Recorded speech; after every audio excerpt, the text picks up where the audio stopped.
Prison Abolition is a Working Class Interest by Gregory Labens Higgins. Read by the author. The confrontation with capitalism requires a mass movement of workers unified in common cause. The working class cannot risk division and must resist the isolation of large segments of its membership. In the prelude to the Civil War, Northern abolitionists appealed to worker solidarity, recognizing, as Marx did, that labor cannot emancipate itself in the white skin, where in the black it is branded. Their arguments inform the ongoing struggle against the prison industrial complex. Slavery and the working class. On the eve of the Civil War, there were 3,952,838 enslaved black people in the United States.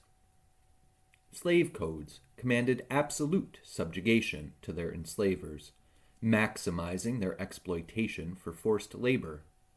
They were not considered men, describes W.E.B. Du Bois in Black Reconstruction. They had no right of petition, property ownership, or marriage, could not contract or sue, and faced punishment at will. The whole legal status of slavery, says Du Bois, was enunciated in the extraordinary statement of a Chief Justice of the United States that Negroes had always been regarded in America as having no rights which a white man was bound to respect, referring to the 1857 Dred Scott decision that declared black people non-citizens. Moral horror at slavery had long provoked objections to the practice. As early as 1688, Quakers circulated petitions in support of emancipation. They found textual support in the Bible and appealed to the Golden Rule, "Do unto others as you would have them do unto you." At the 1833 founding of the American Anti-Slavery Society in Philadelphia, opposition was also grounded in religion.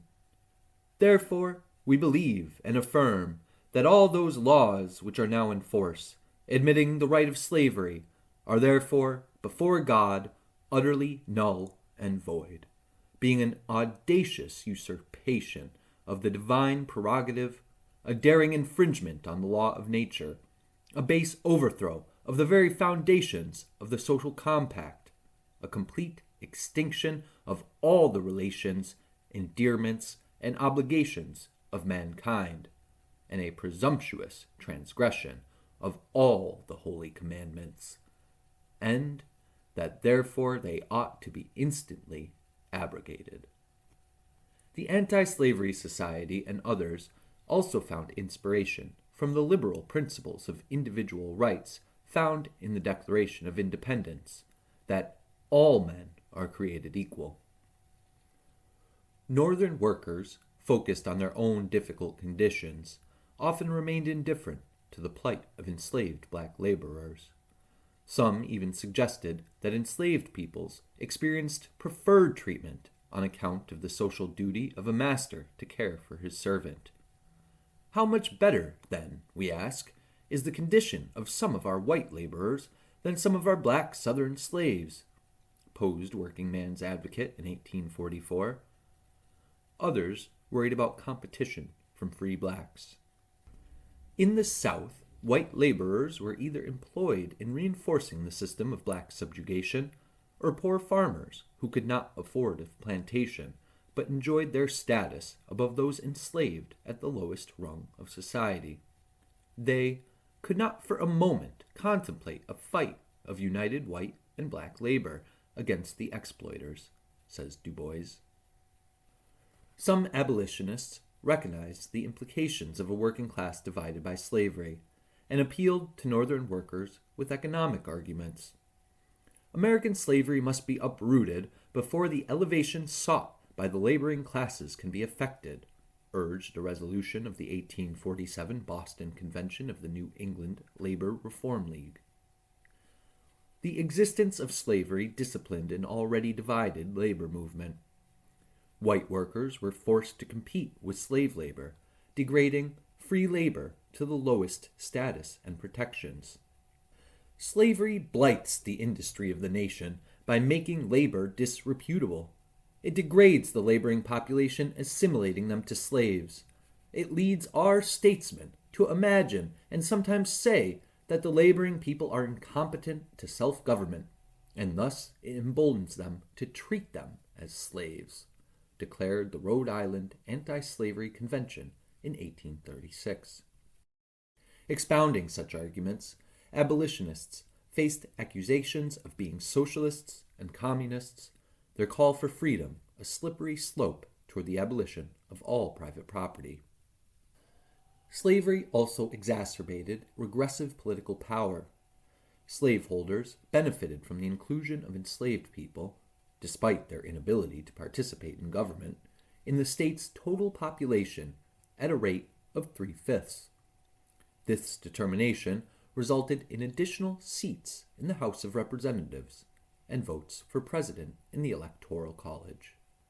That slavery governs the American people is indisputably true, argued Frederick Douglass in an 1850 address delivered in Rochester, New York. What power has given this nation its presidents for more than 50 years? Slavery.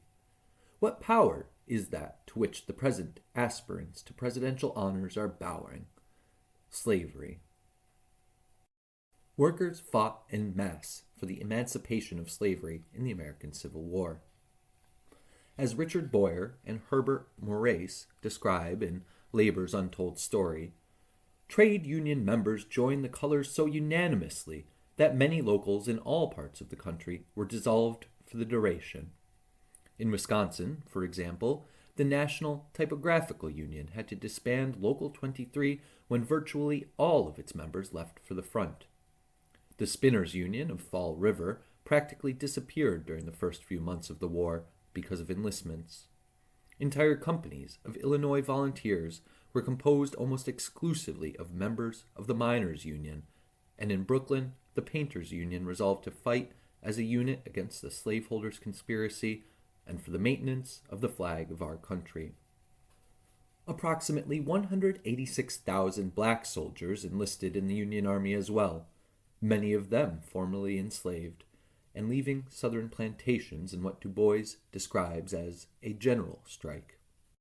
This fighting force was backed by the power of northern industry and the labor of northern workers, overwhelming Confederate capacity in the production of weapons and supplies. Unfortunately, these formations failed to maintain solidarity in the post-war context.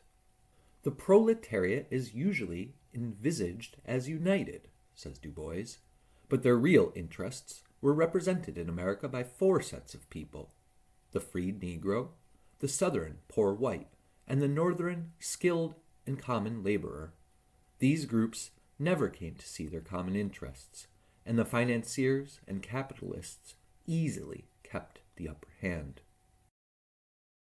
Freedom for the formerly enslaved was limited to political freedom, even this quickly restricted, without the economic resources necessary to escape their continued subjugation by capital. The South reasserted racial domination with black codes and vagrancy acts that mandated labor, and the laboring class was cut in two, says Du Bois. The resulting color caste, founded and retained by capitalism, was adopted, forwarded, and approved by white labor, and resulted in subordination of colored labor to white profits the world over. The subsequent history of a divided labor movement illustrates the legacy of this failure. Segregated labor unions, racialized strike breaking, failure to organize the South, and the export of racialized extraction to overseas colonies. Prison and the working class. Slavery was outlawed by the 13th Amendment in 1865, but an exception remained for its continuation as a punishment for crime whereof the party shall have been duly convicted. With the reassertion of racial hierarchy following Reconstruction, incarceration became a means for capital to reconstitute the plantation. U.S. carceral systems hold the largest prison population in the world, at over 1.9 million people, with millions more caught in a network of surveillance and control under probation, parole, and community supervision. More than 1% of working-age adults are incarcerated, while 60% were employed prior to arrest and now face additional barriers to future employment. The system has inherited the racial legacy of slavery. On average, black people are incarcerated at 6 times the rate of white people and constitute 37% of prison populations, though only 13% of the general U.S. population. These numbers are maintained by disproportionate policing and poverty in segregated neighborhoods. Access to cheap labor incentivizes incarceration. A recent investigation by AP News found no state has a longer, more profit-driven history of contracting prisoners out to private companies than Alabama. With a sprawling labor system that dates back more than 150 years, including the brutal convict leasing era that replaced slavery, it has constructed a template for the commercialization of mass incarceration. About 61% of U.S. prisoners report work assignments, many of them required. Inside prisons, they are expected to provide free labor mopping, cooking, or doing laundry. Hiring out by private employers, including KFC, Best Western, and Burger King, might be compensated, but low wages and mandatory fees make actual returns minimal. On the front lines in Los Angeles, incarcerated firefighters are typically paid only $5.80 to $10.24 per day. Incarcerated workers are denied the ability to assert class interests by organizing, protesting, or declaring a strike. Declining work can have consequences, from visitation restrictions to jeopardizing chances of early release, finds AP.